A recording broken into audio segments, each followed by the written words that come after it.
we've got another living legend, and I'm so excited that he's back. I met this amazing soul back in, as the theme has been going on for the last day and a half. I had the amazing opportunity on meeting Dr. Oliver Reid in Nashville, Tennessee, back in March of last year.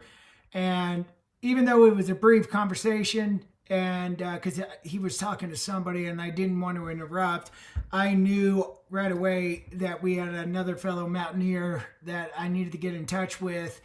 And it was two summits ago that Oliver joined us, and we jumped on a phone call, and he shared with me about what he wanted to talk about. And bro, sisters, it hit me right in the heartstrings, and it fell right on a very special day that he shared during that summit. I'm not going to speak for what he talked back then because I don't know what he's going to be sharing on this summit, and I'm really, really excited to hear what he's going to bring. But I do know one thing about Dr. Oliver. He has a big heart. He loves to serve people. He has another booming voice like James Earl Jones, and I know he's going to be bringing the heat to the mountain. So, with that being said, brother, the summit is yours.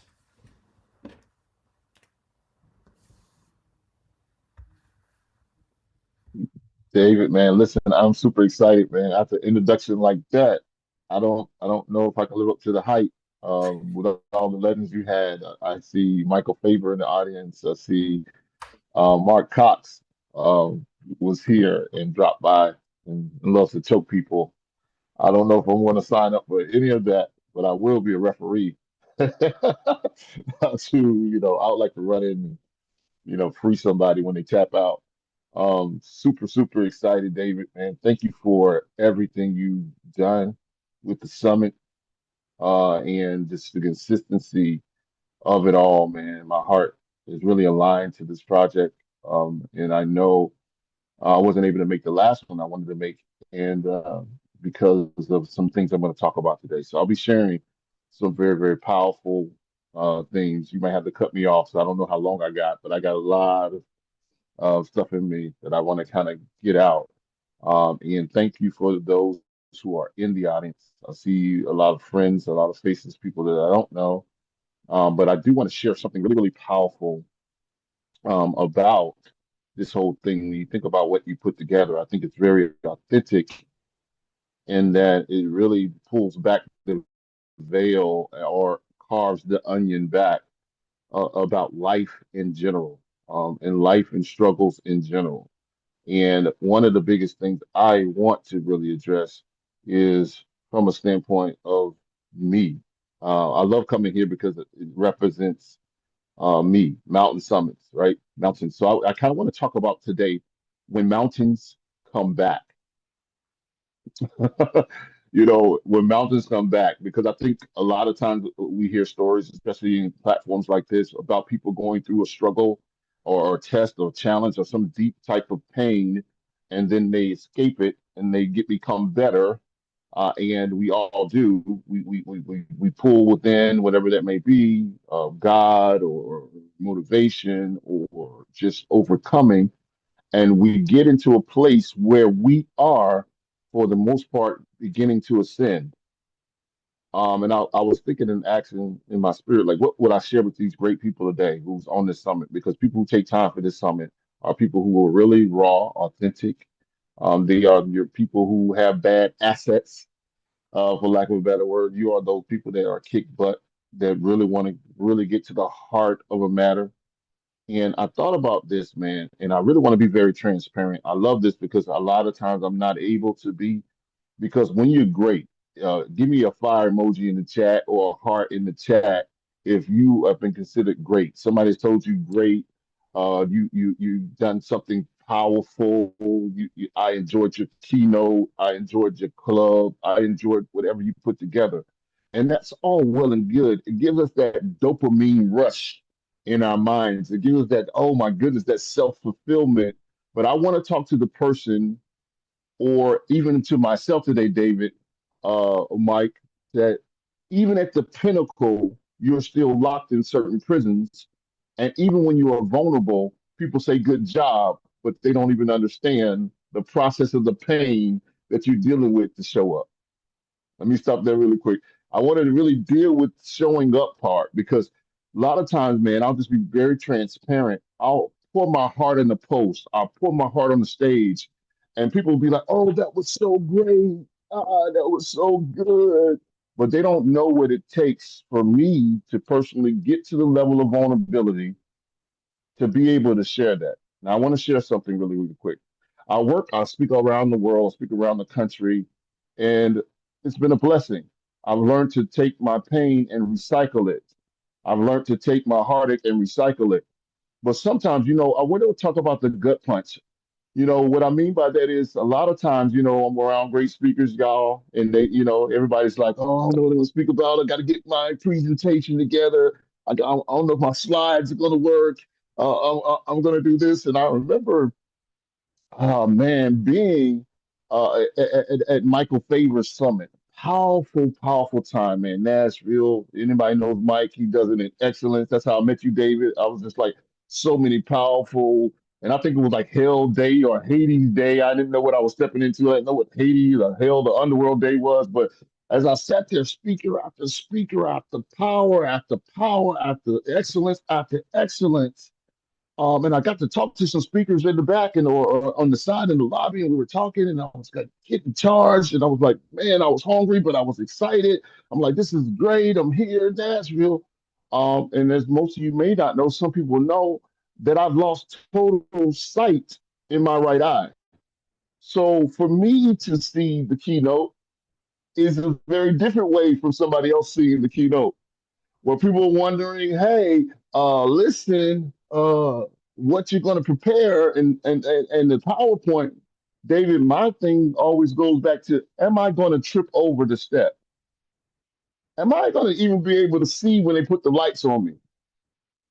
When they call my name, am I going to make an absolute ass of myself because I cannot see the stage? So I battle internally with, am I worthy enough because of the deficiencies that I have? But when I get up and I hear the applause and make, oh, Dr. Reid, that really hit and resonated, people don't know what it takes me to get out of the bed in the morning. So I want to talk about the mountain after the mountain. I've spoken all over the world. God has blessed me to do these things. But I want to talk about, hey, the mountain to the mountain. I want to talk about, listen, they're focusing on a check to speak. I'm focusing on, am I going to be able to see in the morning? Uh, what happens if my left eye goes out? What happens if I cannot see? Am I prepared to embrace the challenge of the next level? And you know what I get? I get well-meaning people who make assets of themselves a lot of times that come to me and they'll say something like, man, at least you got your left eye left. You know, praise God, you got your left eye. Well, at least when your brother died, you have another brother, or at least your mom is still here. People, well-meaning people say the most foolish shenanigans in the world. And I'm like, you don't understand the plight of what it took me to get on the airplane, to get to the airport, to walk down the aisle, to show up, to give it. So I want to talk to people. I know we're at high moments and everybody's speakers here and everybody's powerful here, but I want to talk about the prison that you are in, even though you surmounted the last mountain. Let me stop there. You made it through the last mountain, but you still got insecurities on this mountain. You still got shame on that mountain. Or maybe you don't drink alcohol anymore, but you're still addicted to porn. Or maybe the porn issue is okay, but you still feel inadequate about your eating habits. Or maybe you got in shape, but you're still missing and longing that significant other that passed away. Or maybe you got married again, but you're still focusing on a divorce. Uh, Triggers. I want to talk about triggers because a lot of times, man, I wasn't even able to make the last summit with David because I've had an injury that happened in my family. I had something to reoccur. And I want to talk about today. Y'all looking at somebody right now. I had to sit in the dark last week. I had two double eye infections. So let me bring you up to speed. In 2023, I lost vision suddenly overnight, what they call new vascular glaucoma, which is a optic nerve issue where basically the optic nerve or the camera in my eye got fried as a result of diabetes or diabetic retinopathy, whatever they want to call it. I lost vision overnight. Anybody knows my platform is that I'm a publisher, I'm a ghostwriter, I'm a speaker, so I interpret the dreams of others. And I do that now with partial sight. So imagine me typing and trying to put somebody's book together and trying to publish somebody, and I have to really rely on my left eye seeing everything. My right eye is totally gone. I was misdiagnosed for about 3 months and told I had pink eye when I was slowly losing my vision. And I lost it overnight. And I remember them telling me I had conjunctivitis, guys. I'm giving you just a snapshot so I can really go. I get over that mountain. I think I have pink eye. Then I go to Cancun on a vacation, and I don't realize that I have this nerve damage in my eye, and I've lost my sight, David. So I'm actually in Cancun on the beach, and I have this sunlight in my eye, and I begin to hyperventilate because I don't really have pink eye. I really have lost my vision, but the doctors tell me I have something else. I want to stop real quick. Have you ever been misdiagnosed? Put a one in the chat. They thought you were angry, but you really was afraid. They thought you were fearful, but you really was abandoned. They thought you were upset, but you really were isolated. Have you ever been misdiagnosed by people, medical people, people that you put your trust in, your confidence? Anybody been on medicine that you've taken over and over and over and over and over and over again, but it didn't give you the result that you want? That's who I'm talking to today. I'm talking about everybody that hears the applause, but you go home and eat yourself away. I am talking to the mountain after the mountain. So I'm in Cancun. I get an excruciating pain because my eye pressure, David, is going up. Normal eye pressure in the eye is at 20. I found out later on that my eye pressure was at 80 in my right eye, 2 to 3 times the amount of pressure. So I begin to hyperventilate. I begin to actually go through excruciating pain. It's almost like having a toothache on the eye. I get back to the States. They tell me, oh, no, we're sorry. We misdiagnosed you. You lost your sight. There's nothing we can do for your right eye. We're going to do everything to protect your left eye. I'm sitting in depression, guys, for 3 months, not wanting to get out of the bed. I didn't want to do anything because I can't drive anymore like I used to. I can't. Well, how am I going to show up for my clients? Do I really want to share with them that I'm partially disabled, or do I keep it a secret because of my income? Do I hold this? Do I get angry at the doctor? Do I get angry at life? And I want to tell you, I got angry at everybody. For 3 months, I isolated myself. And guess what? People were still applauding. Oh, the great book, great post. Wow, I went through 14 surgeries, David, 14 examinations, 14 surgeries. They're putting needles and injections in my eye every day, every other month. I'm going to the doctor and it's not getting better. There's nothing they can do for me. And I begin to mope in the bed. And I want to talk to somebody. If you put a zero in the chat, if you're listening to me, if I'm making any sense, I'm talking about the real you. When you look in the mirror, the real you that's eating away, the real you. You got the boyfriend, but you're still lonely. You got the house, you don't have a home. You have sleep, you don't have rest. You have examinations after examinations after examinations, and people keep telling you how strong you are. But you're on the other side of the mountain by yourself, how great you are, how wonderful you are, but in the inside of you, your own worth well is dry. I'm talking to that person today. I understood where you come from, I understood what you overcome, but I want to talk to that person that's on the other side that is still struggling in their masculinity, in their femininity, in their entrepreneurship, in their business, in their home. I'm sitting there, David, and I'm telling you, I'm sitting there. I didn't want to get out of the bed for 3 months, 3 total months. I sat there, and I'll never forget something God shared with me that was so powerful. I pray. I'm a praying guy, so I started to pray. I started to pray, and you know how we pray to God and we think God's going to come. He doesn't come in the James Earl voice, guys. I didn't hear the voice, my beloved Oliver, you will be okay. I love you. You know what he said to me? He said to me, who told you you have the right to see? Let me say that slowly so you can catch me, because I'm a country boy, so I get excited. He told me, who told you you had the right to see? I said, what do you mean, God? He said, just because you were born with sight doesn't mean you deserve to have sight. Oh, who am I talking to? Somebody put a three in the chat. I got to see some fire emojis. Because sometimes the answer that you are wanting from God, from things, from people, quit surrounding yourself with people who always give you the answer that you're looking for. God told me, He said, you don't have the right to see. He says, guess what? Do I love you more than the blind man? Do I love you more than the white man? Do I love you more than the black man? Do I love you more than the person that's born blind? He said, guess what? A blind man does not know he's blind until somebody else tells him or her they are blind.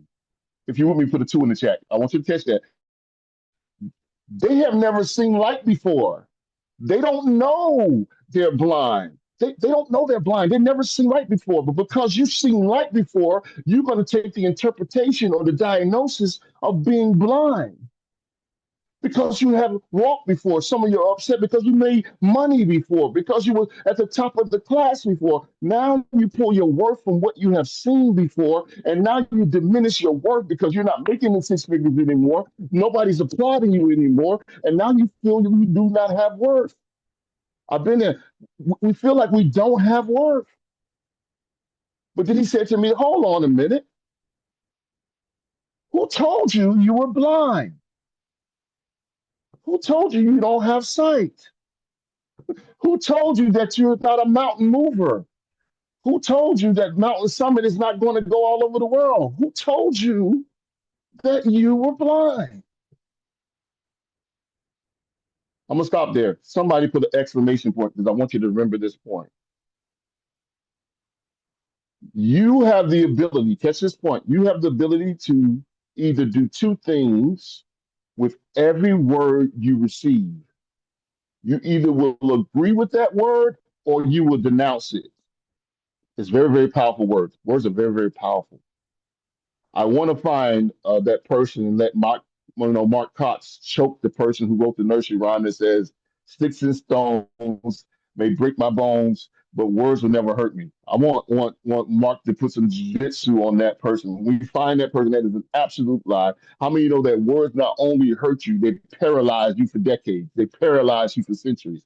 I work with people that can't write the book because the third grade teacher told them they were no good. They wouldn't be good in English. They would never be a writer. They're 55, they're 45, they're 65. Listen, and they're not writing the book because they're paralyzed, or they're not starting the business because of the words. So words not only break you, they actually break dimensions of your psyche, which means that somebody can tell you something at 5, and you could be 55 and still hearing those haunting words of what somebody told you you could not do. So I want to challenge you today is the first way to get over a mountain, you have to understand that the mountain will come, the mountain will be there. Quit trying to climb the mountain. Write this down. Don't try to climb the mountain. Don't try to go around the mountain. Don't try to deny the mountain. You have to first go through the mountain. Oh my goodness, through the mountain. I want you to go through the mountain. I realized something that I couldn't stop death from happening. I couldn't stop my dad from dying. I couldn't stop my dad from dying after we reconciled. I couldn't stop him from being killed. I couldn't stop from him abandoning me. I couldn't stop all of the things that happened. I couldn't stop the divorce. I couldn't stop losing my kids. Y'all talking to somebody? I lost my kids to a custody battle. Right now, my kids don't even really, we don't really associate, but I have to still show up on stage, guys. I have kids that I haven't seen in 3 years. I have kids that I hadn't talked to in 2 years. I have to still be father. I have to still embrace them. And when I get the text that comes across and says, "Dad, I need money," I have to still reach down, David, deep inside of me and pull out, not the getting even, not the offense, not the oppression. I have to pull out the provision and not have a father, not ever having a father. Some of you put this in the chat, put a 7 in the chat. If you had things that came into your lap that you said, I don't know how I got this. I don't know how I inherited this. I didn't sow this. I didn't give this off, but it came back to me. Why did the person die that I love? Why is it that I have to still be haunted by this memory? Why was I molested by my uncle? Why was I rejected by my father? Why do I have to deal with all this crap? I asked God that. I'm sitting in the bed. I said, why do I have to deal with this blindness? Why do I have to deal with whatever? I don't want to go through this. I shouldn't deserve this. I went to the divorce, God, wasn't it enough? I went to the abandonment, wasn't that enough? I was molested in the closet, wasn't that enough? I lost my father, wasn't that enough? I was abused by my stepfather, wasn't that enough? I was rejected by my kids, wasn't that enough? And now vision comes. Now I'm tapped in my eye. There, isn't this it? And God's like, there will always, put this down, number two, there will always be a mountain. There will always be a mountain. This is going to be a phrase, as I like to call it. This is going to be a phrase, guys. This is hot and heavy. This is a retweetable. You can tag me and David. You can tag the Mountain Summit. You can tag this, but this quote is going to change your life. Are y'all ready for it? The pinnacle of your last level or the pinnacle of your last mountain is still the basement of your new mountain. I'll let that sit there for a couple seconds.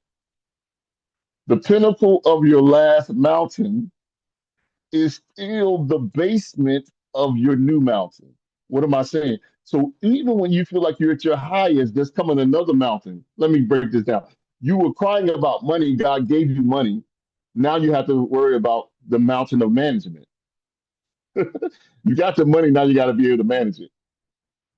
Okay. Now when you start managing it, sorry about that.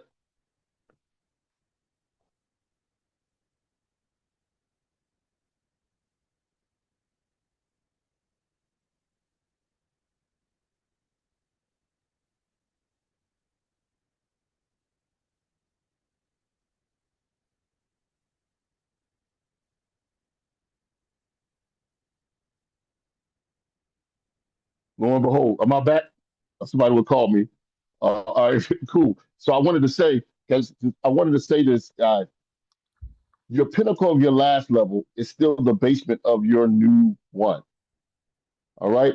So I wanted to share this with you in the fact that guess what?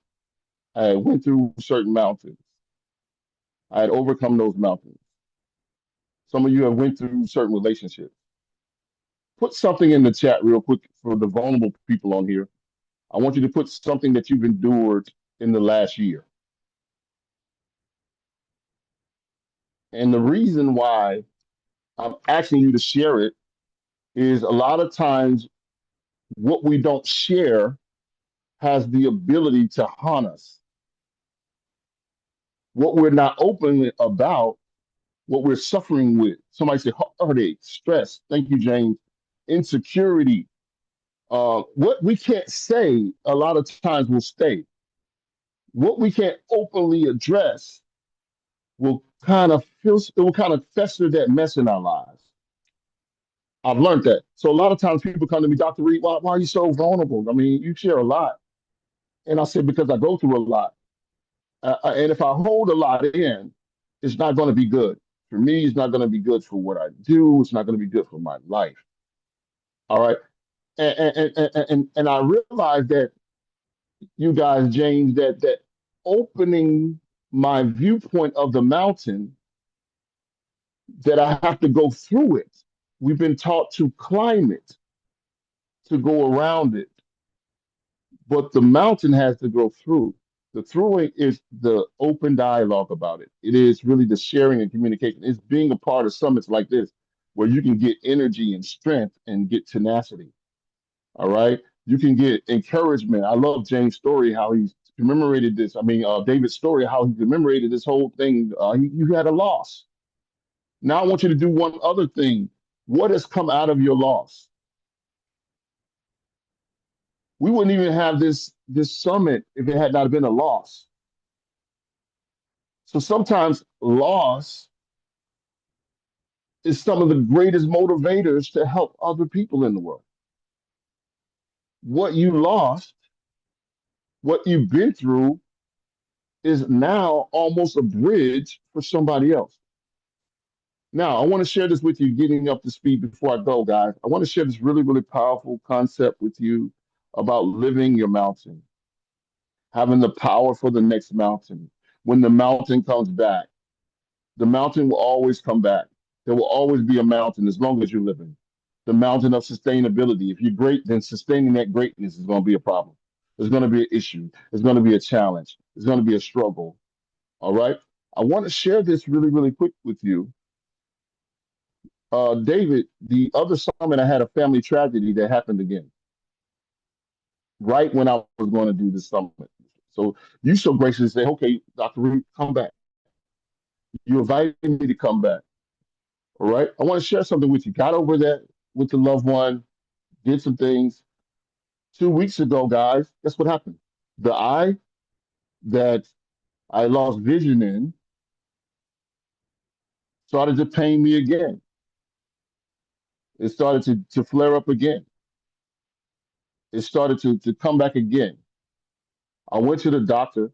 I was in excruciating pain. When I went to the doctor, guys, another mountain came up. He looked in my eye. He told me, again, hey, you have an infection in your eye. We're going to give you some drops. You take these drops home, things will get better. Anybody heard my story? It felt like deja vu again. I'm going through this trauma again. Anybody listening to me, put some type of emoji in the chat where you felt like you were over something and you were clear of it, and then it comes back again. It's like, oh, I'm back. In the chat, describe what that feeling feels like when you feel like, oh my God, it's been 2 years and now this pain is coming back. It's a trigger. Anybody deal with triggers? So I'm triggered. I get the drops. I come back home. I take the drops. I put the drops in my eye. Guess what, guys? The pain is not going away. The pain is increasing. Somebody be real with me. Any real people? Anytime people gave you advice, told you to do something, do this, take a deep breath, take a walk, and you're doing that, but the pain is increasing. The struggle is increasing.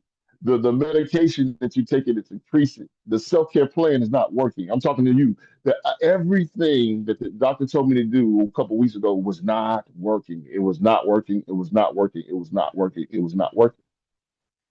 I go back to the doctor. Anybody had to go back to the doctor? You go back to the therapist. You go back to the person that gave you something. No, go back to the mechanic or whoever it is. You got this problem, right? You go back. You go back. You go back. At the end of the day, I go back again. This is a week ago, guys. Maybe a week and a half ago. I go back. She looks in my eye again. The glaucoma specialist looks in my eye again. She said, "Oh my goodness, you now have an ulcer in your eye." Y'all got to understand. This is the ulcer in the eye that I lost the sight in. She says, "Oh my goodness, if we don't get this under control, we're gonna have to take your eye out." Woo, guys. Listen, when you see me on social media, when you see me show up, I just want you to understand that I'm not this great guy, that I am perfectly flawed, that I am perfectly flawed, guys. So I'm sitting up here, oh my goodness, now the threat of taking my eyeball completely out, it could actually come out. Oh my goodness, what's going on? And then I take the drops again, new drops, drops every 30 seconds. I mean, every 30 minutes, drops, drops, drops, drops. Anybody ever had to increase your routine? Give me a smiley face. If you had to increase your routine, now when you think things were easing up, is now you got to do it more, right? And so I ended up taking it. My eye cleared up. I'm sharing all of my business with you to let you know there will always be a mountain. I hope that makes sense. So y'all get that?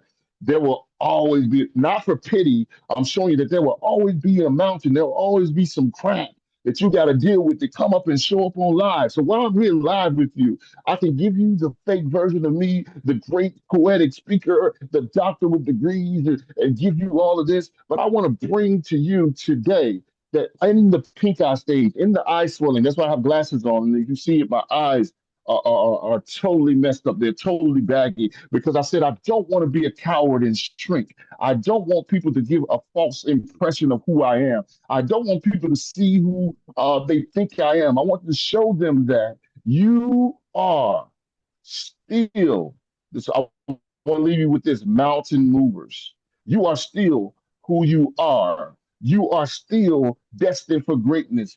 Guess what, guys? I realize this. Guess what? That God didn't put my power in my eyes.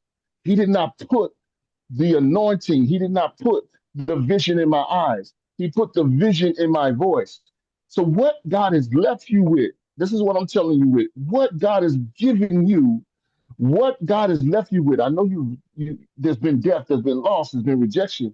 If you show up authentically, people will begin to see who you really are. And it could be that you haven't gotten the results that you want because you haven't really showed up as yourself. You are showing up as the imposter. Can I get some help really, really quick? I just need you to say this. I am going to show up as myself. Put that in the chat. I'm showing up not as who you want me to be, not who you think I should be, but I am going to show up as myself. I'm going to show up if I'm broken. I'm showing up broken because at the end of the day, my worth, my value is not dictated on my circumstances. Say that with me. My value, my worth is not dictated by my circumstances. I have the ability to control. I want to share this last thing, and I don't know how many minutes I got, but I want to share this last thing. I don't know because I'm just kind of just talking from my heart, guys. I can come up with a lot of things, but I really want to talk from my heart. I really, really want to leave you with this thought. How many of you use AI? Everybody's using AI. Everybody's using AI. Everybody's using AI. If you use AI, put it in. I use AI, right? You use AI. Even if you don't know it, you're using AI. You're using AI on your phone. You're using AI on your tablet. Even your message, your voice dictation is AI, right? It's artificial intelligence. And we've gotten so used to now in this generation, we're in the artificial intelligence age. Everybody's doing this. They're cloning themselves. They're doing all this other stuff. They're doing everything. They're doing all that. All right, great, great, great. So I want to share something with you. A lot of times I used to get frustrated when I was using AI because I was using AI to do certain things, and I realized certain things were crazy. Chat was giving me crazy information back, and I was getting mad at chat. Anybody ever battle with chat or Gemini or whatever you're using? You like, man, that's not what I want. And you keep going and doing all this other stuff and getting upset and frustrated with it. I was getting frustrated with it, and it was funny because I realized that the problem wasn't with AI, and I want to share this before I leave. The problem is not your circumstances. The problem was really my prompt. Put that down. My prompt that I was giving it, my prompt that I was putting in was causing an outcome to come that I didn't want. I'll say it again. Could it be the results that you want or the mountain that you want to get over or through? You're not getting through that because you're giving it the wrong prompt. You're not giving it an authentic prompt.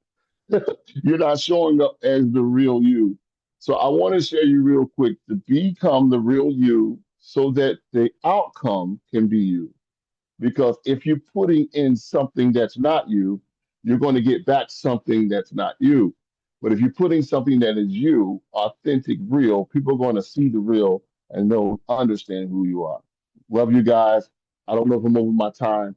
I hope you got something out there in this, but I want you to also understand going through the mountain instead of around the mountain is what you need to do. Show up in your authentic self, your authentic skin. Remember this, the pinnacle of your last mountain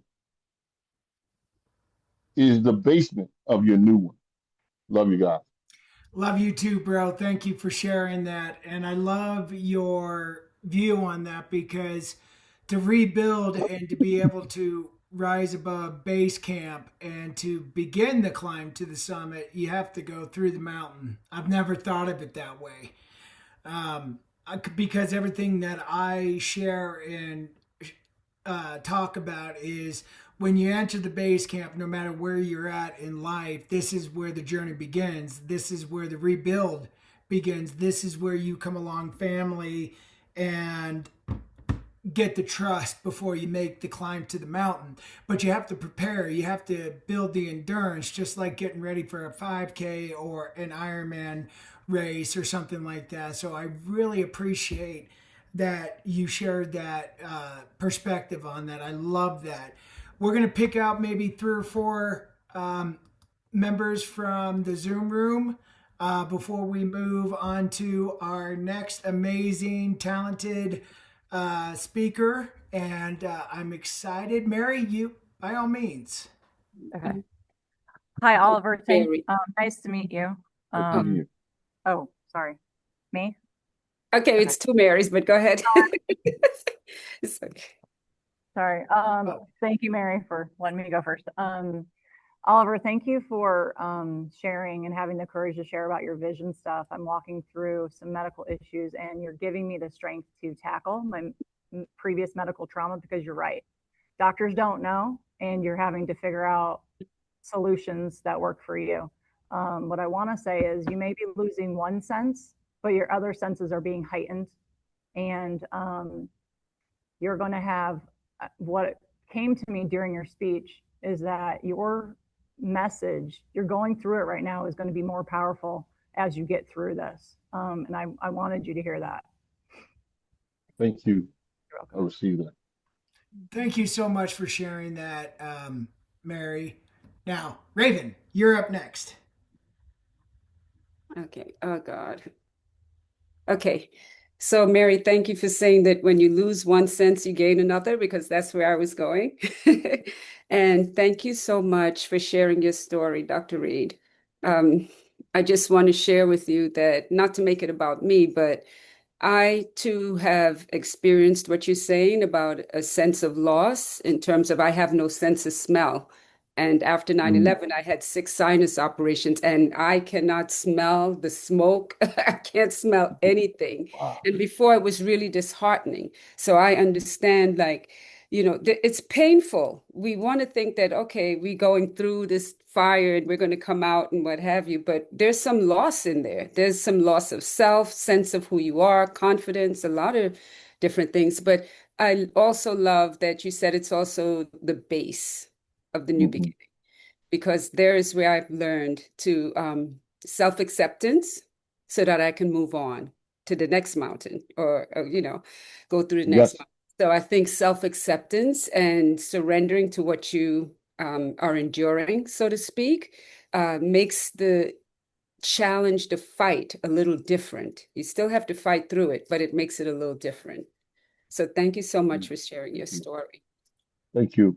Thank you, Raven. Deb, go ahead. Dr. Reid, thank you so much. Inspired, eloquent, exhilarating. I was typing and trying to keep up. My question is, have you or are you currently mourning the loss of your vision?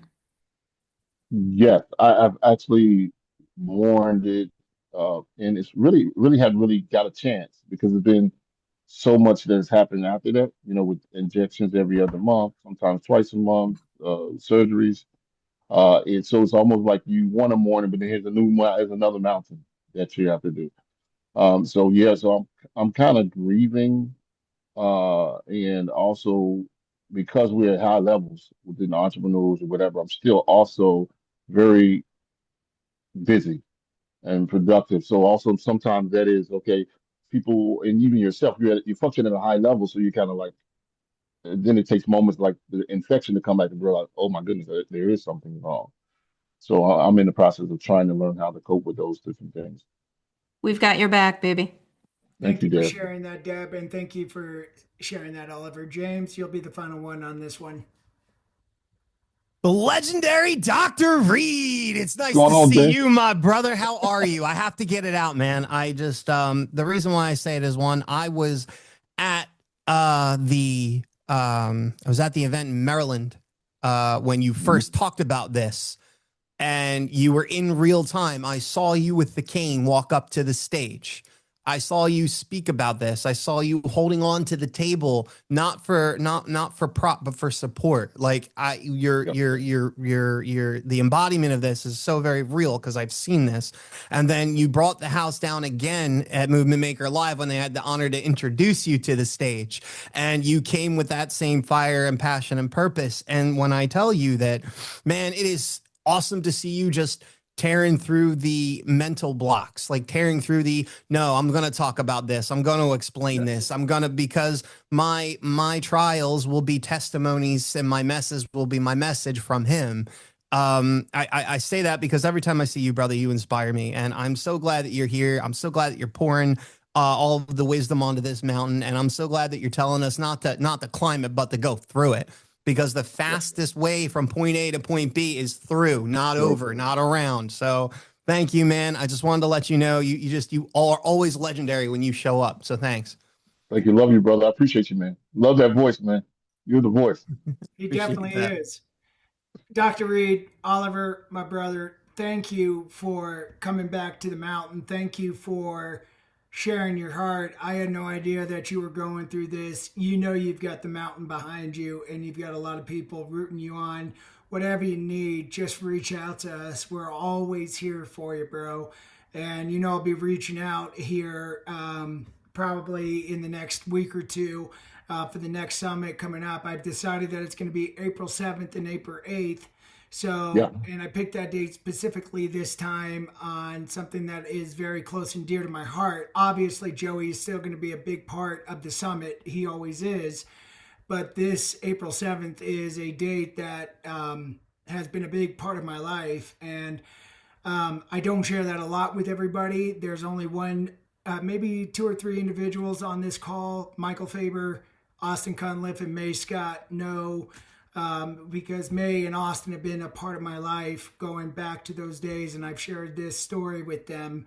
And so I'll share that once our next speaker in between the two, because got to keep things on time here because our next three speakers have a tight window, and they squeezed us in for this and to bring their hearts and their souls. And I know we were running behind before. You know how summits work, and it's just a beautiful thing with seeing that. So, Dr. Reid, thank you so much for your heart. Thank you so much. And I'm always there, man. I'm there every summit I can make it. And I'm looking forward to Colorado, man, to hug your neck, man, whenever you do that. Absolutely, brother.